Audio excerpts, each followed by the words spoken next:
வணக்கம். இன்னைக்கு நிஃப்டி சூப்பர்வா மேலே போச்சு. மேலே போனது வந்து மோஸ்டா ஷார்ட் கவரிங்காக தான் இருந்துச்சு. நேற்று ஃபுல்லாக கால் சைடுக்கான ப்ரீமியமாக ஃபுல்லாக சாப்பிட்டாங்க. நீங்கள் கால் சைடு பார்த்தா ஃபுல்லாக ரெட்டாக இருந்துச்சு.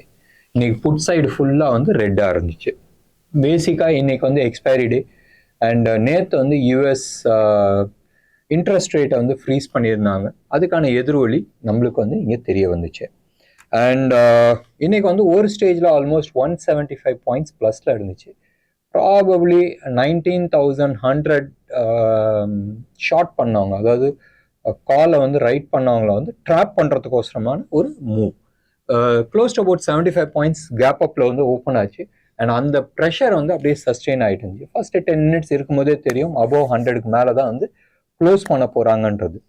நேற்று வந்து நீங்கள் வந்து எடுத்து பார்த்தீங்கன்னா 19,100ல வந்து ஆல்மோஸ்ட் 1.43 crore கால் வந்து ரைட் ஆகிச்சு. அந்த கால் ரைட்டரை ட்ராப் பண்ணுறதுக்கு தான் அந்த லெவலில் வச்சுருந்தாங்க. அப்பயும் அந்த லெவலில் வந்து மார்னிங் இனிஷியலாக வந்து கொஞ்சம் நிறைய கால்ஸ் எல்லாம் ரைட் பண்ண ஆரம்பித்தாங்க. அந்த ரீசன்னாலே மார்க்கெட்டை ஆல்மோஸ்ட் 175 வரைக்கும் தூக்கிட்டு போனாங்க. அண்ட் சக்ஸஸ்ஃபுல்லாக அந்த 19,200 வந்து கிராஸ் பண்ணல. உங்களுக்கு வந்து தெரியும் அந்த 19,200, 240, 249 லெவலில் வந்து ஒரு மேஜர் ரெசிஸ்டன்ஸ் ஜோன். அது சப்போர்ட்டாக இருந்தது, இப்போ ரெசிஸ்டன்ஸாக மாறிட்டு இருக்கு. பேங்க் நிஃப்டியை பொறுத்த வரைக்கும் மோஸ்ட்லி நீங்கள் வந்து எடுத்து பார்த்தீங்கன்னா ரீசெண்ட் லோ 42,300, 400 அந்த லெவல், 400 or 500 அந்த லெவல் வந்து வேவ் 3. ஸோ வேவ் 4க்கு வந்து மேலே போயிட்டு இருக்கு. மேலே போகிறது தான் வந்து உங்களுக்கு வேவ் 4. வேவ் 4ல் ப்ரைஸ் கரெக்ஷன்ஸ் ஆல்மோஸ்ட் முடிஞ்சிச்சு. மேபி இன்னொரு 3-4% வந்து அப் போகிறதுக்கான வாய்ப்புகள் இருக்குது. பட் டவுன் சைட் கீழே வரதுக்கான சான்சஸ் நிறைய இருக்குது.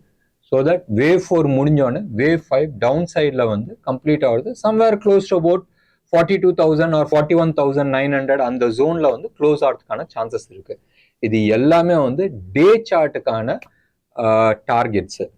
ஏன் டே சார்ட்டுக்கான டார்கெட்ஸ்ன்னு நம்ம சொல்கிறோம்னு சொன்னால், மேபி இந்த டைம் ஃப்ரேமில் டே சார்ட்லேருந்து வீக்லி சார்ட் மாறுறதுக்கான வாய்ப்புகள் இருக்குது. வீக்லி சார்ட் வரும்போதும் கரெக்ஷன்ஸ் இன்னும் டீப்பாக இருக்கிறதுக்கான வாய்ப்புகள் இருக்குது.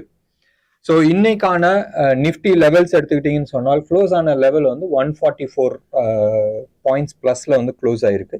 இன்ட்ராடே ஸ்விங் வந்து இன்ஃபேக்ட் அந்த நிஃப்டி லெவலோட கம்மியாக தான் இருக்குது. 110, 111 அந்த பாயிண்ட்ஸ் தான் வந்து ஸ்விங். கேப் அப்பில் 75 பாயிண்ட்ஸ் கேப் அப்பில் நேற்றே வந்து நான் வந்து சொல்லியிருந்தேன் நிஃப்டி வந்து ப்ரீமியமில் இருக்குது, 64 பாயிண்ட்ஸ் ப்ரீமியமில் இருக்குது. பேங்க் நிஃப்டி 244 பாயிண்ட்ஸ் ப்ரீமியமில் இருக்குது. எதிர்வலி இங்கே நம்ம பார்க்குறோம். Bank Nifty close to about 315 points ப்ளஸில் இருக்குது. அகெயின் நிஃப்டியும் சரி பேங்க் நிஃப்டியும் சரி ப்ரீமியமில் தான் இருக்காங்க. 116 பாயிண்ட்ஸ் ப்ரீமியமில் இருக்கிறாங்க நிஃப்டியை பொறுத்த வரைக்கும். Bank Nifty close to about 300 points ப்ரீமியமில் இருக்குது.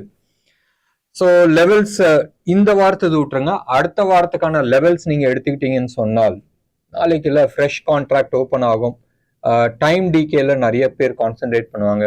ஏன்னு சொன்னால் சாட்டர்டே சண்டே அந்த டைம் டிகே ஆகி மண்டே அன்னைக்கு வரும்போது ஆட்டோமேட்டிக்காகவே வந்து ப்ரீமியம் கம்மியாக தான் இருக்கும்.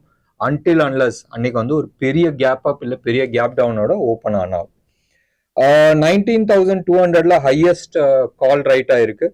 செகண்ட் ஹையஸ்ட் வந்து க்ளோஸ் டு அபவுட் 19,400ல ரைட் ஆயிருக்கு. டவுன் சைடில் 19,000ல ஹையஸ்ட் புட்டும் 19,100ல செகண்ட் ஹையஸ்ட் புட்டும் ரைட் ஆயிருக்கு. ஸோ ஆல்மோஸ்ட் கால் புட்டு வந்து ஈக்குவல் லெவலில் தான் இருக்குது. ஒரு பெரிய மூமெண்ட் இருக்கிறதுக்கான வாய்ப்புகள் கிடையாது. இன்னைக்கு நீங்கள் எடுத்து பார்த்தீங்கன்னா மேஜராக பேங்க் நிஃப்டி அதெல்லாம் விடுங்க, கான்சென்ட்ரேட் பண்ணி நீங்கள் பார்த்துருந்தால் நம்ம வந்து போன சாட்டர்டே வந்து வீக்லி அனாலிசிஸ் நம்ம பண்ணும் போதும் ரியாலிட்டி சூப்பர்வாக இருக்குது. ஒரு பெரிய பிரேக் அவுட் கொடுக்கறதுக்கான சான்சஸ் இருக்குன்னு சொன்னோம். இன்னைக்கு majority of the real estate stock DLF கொஞ்சம் ஒதுக்கி வைங்க. காட்ரேஜ் ப்ராப்பர்ட்டி ஆகட்டும், லோடா ஆகட்டும், ஷோபா ஆகட்டும், இன்னும் 2-3 ஸ்டாக்ஸ் வந்து பியூட்டிஃபுல் பிரேக் அவுட் கொடுத்துருக்கு. அப்சைட் டார்கெட்ஸ் நிறைய இருக்கு. ஒன்று. ரெண்டாவது பப்ளிக் செக்டர் என்டர்பிரைஸ் ஆர்இசி வந்து நான் கொஞ்ச நாள் நான் மானிட்டர் பண்ணியிருந்தேன். இப்போ சமீபமாக ஒரு 4-5 நாளாக வந்து அது கவனிக்கல. அண்ட் பியூட்டிஃபுல் ரிட்டர்ன், ஒரு க்ளீன் புல் பேக் வந்து மேலே வந்து ஒரு நியூ ஆல் டைம் ஹை கொடுத்துச்சு. 303 அந்த லெவலை வந்து கிராஸ் பண்ணியிருக்கு. இது ஒன்று. ரெண்டாவது பிஎஃப்சி, அதுவும் வந்து சூப்பர்ப் ரேலி கொடுத்துருந்துச்சு. நிறைய ஸ்டாக்ஸு, பப்ளிக் செக்டர் என்டர்பிரைசஸ், நிறைய ஸ்டாக்ஸ் வந்து வீக்லி கரெக்ஷன்ஸ் போயிட்டு இப்போ ரிவர்ஸ் ஆகுது. சில ஸ்டாக்ஸ் வந்து டெய்லி சார்ட்ல வந்து கரெக்ஷன் ஆகி மறுபடியும் அப்சைட் ட்ரெண்ட் ஆரம்பிச்சிருக்கு. வெயிட் பண்ணி பாருங்க, நல்ல ஆப்பர்ச்சுனிட்டிஸ் வரதுக்கான சான்சஸ் இருக்கு.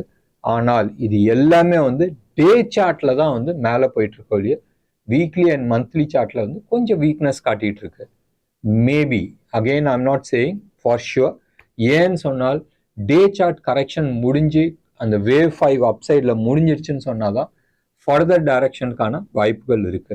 ஸோ அது வரைக்கும் நீங்கள் ட்ரேட் பண்ணும்போதும் பார்த்து ஜாக்கிரதையாக ட்ரேட் பண்ணுங்க. நாளைக்கு ஈவினிங், ஓகே, நாளைக்கு ஈவினிங் வீக்கெண்ட் நம்ம வந்து ஒரு ஸ்பெஷலாக ஏதாச்சும் ஒன்று ப்ரோக்ராம் பண்ணலாம்.